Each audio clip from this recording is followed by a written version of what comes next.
Hello दोस्तों, नमस्कार। आज के वीडियो में हम बात करेगा एक पोर्टफोलियो मैनेजर के बारे में। आजकल सब लोग लॉन्ग टर्म, शॉर्ट टर्म और डेली ट्रेडिंग करता है।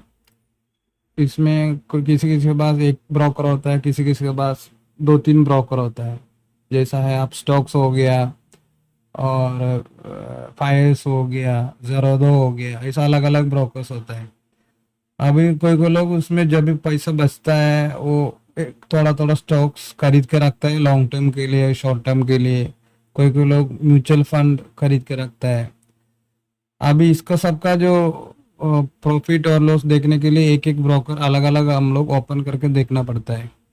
अब इसके मैनेज करने के लिए एक एप्लीकेशन हम लोग एक बनाया, उसको जो इंट्रोड्यूस करने के लिए हम लोग ये वीडियो वीडियो में कोशिश कर रहे हैं। ठीक है, अभी इसके लिए ये एप्लीकेशन हम लोग अभी ओपन करेगा। ये ओपन करेगा तो पासवर्ड मांगेगा, सिंपली 1 2 3 रखा है। ठीक है, ये पाइथन से बनाया हुआ वो एक एप्लीकेशन है। ये हम लोग एक्सेल में भी बना सकता, लेकिन एक्सेल में बनाएगा तो भी फिर भी इसका परफेक्शन नहीं मिला, इसलिए हम लोग पाइथन से एक एप्लीकेशन बना दिया। इसमें हमको अलग अलग ब्रोकर का नाम रेफरेंस में लिख सकता, कौन सा ब्रोकर में क्या क्या स्टॉक्स पड़ा हुआ है, उसका हम लोग को जो लाइव मार्केट का डिटेल्स मिल जाएगा। ठीक है, ये जो डाटा है एग्जाम्पल के लिए बनाया हुआ है। ठीक है, इसमें 3 कैटेगरी है, एक है स्टॉक्स, दूसरा है म्यूचुअल फंड्स, तीसरा है अनलिस्टेड स्टॉक्स। अनलिस्टेड स्टॉक्स मतलब ये स्टॉक मार्केट में अभी लिस्टिंग नहीं हुआ लेकिन आने वाला है, वो कैटेगरी में होता है अनलिस्टेड अनलिस्टेड स्टॉक्स। ठीक है, ये अनलिस्टेड स्टॉक्स फ्यूचर में आईपीओ आएगा, फिर इसके बाद मार्केट में लिस्टिंग हो जाएगा, फिर वो शेयर मार्केट में अंदर आ जाएगा। जो कंपनी अच्छा है, फंडामेंटली स्ट्रांग है, हम लोग को जो लगेगा वो अनलिस्टेड में भी खरीद के रख सकता है लॉन्ग टर्म के लिए। ठीक है, अब इसका वर्किंग देखेगा। पहले स्टॉक्स है, स्टॉक्स में ऐड स्टॉक्स बटन दबाएगा तो पूछेगा एनएससी है, बीएससी है। फिर स्टॉक्स का नाम इधर टाइप करेगा तो वो ऑटोमेटिकली वो फेच करके बताएगा क्या स्टॉक्स का नाम है। अगर गलत है तो नहीं बताएगा। ठीक है, फिर कौन सा प्राइस में हम लोग खरीदा वो डेट, वो प्राइस इधर लिखने का है, क्वांटिटी लिखने का है, और ब्रोकर ब्रोकर कौन सा है, फाइएस है, अप स्टॉक्स है, जो आपको मर्जी वो इधर लिख सकता है। लिख के ओके बटन दबाएगा तो ये इधर आ जाएगा।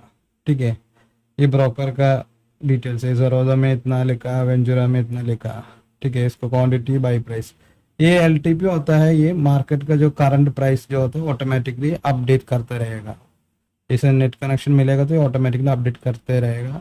ये अभी इसका करंट वैल्यू है, ये बाई वैल्यू ये है।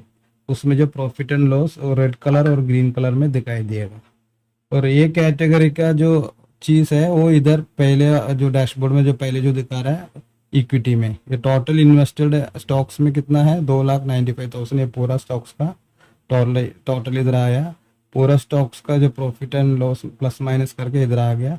अभी करंट वैल्यू अभी माइनस करके जितना है वो चीज़ इधर दिखा रहा है, मतलब ये लॉस में है। ठीक है, म्यूचुअल फंड भी ऐसे ही है। म्यूचुअल फंड में ऐड म्यूचुअल फंड बटन होता है, उसमें बटन दबाएगा, म्यूचुअल फंड का नाम लिखने का इधर, जो म्यूचुअल फंड के एक एक नाम होता है ना, जो फ्लेक्सी कैप और स्मॉल कैप, मिड कैप, और कंपनी का नाम भी होता रहता है। निप्पॉन का है, एचडीएफसी का है, एसबीआई का है, इन्वेस्को है, अलग अलग कंपनी का होता है। वो नाम इधर लिखने का है। और एसआईपी अमाउंट, अब महीने में कितना देता है, कोई कोई लोग 1,000 रुपये देते हैं, कोई कोई 500 रुपये देते हैं। ठीक है, वो अमाउंट इधर लिखने का। और फ्रीक्वेंसी अभी अपना मर्जी है, कोई कोई लोग जो पैसा बच जाता है, बिजनेस वाला कोई है, वो डेली में थोड़ा थोड़ा करके इन्वेस्ट करता है। कोई कोई लोग वीकली करते हैं, कोई कोई लोग मंथली करते हैं। इधर तो मैं जो एग्जाम्पल बताया मंथली का। ठीक है, तो मंथली इधर ऐड करके रखा है। ये हम लोग इधर लिखने का स्टार्टिंग डेट, मतलब 1 साल पहले हम लोग ज्वाइन किया तो वो डेट सिर्फ इसमें डालेगा, मंथली सेलेक्ट करेगा, ऑटोमेटिकली ये कैलकुलेट करके बताएगा कितना इन्वेस्ट किया। 3,000 का है, ये देखो, ये 24 का डेट, मतलब 1 साल पहले का है, जुलाई का ये किया, ये ऑटोमेटिकली टोटल इन्वेस्ट करके आया।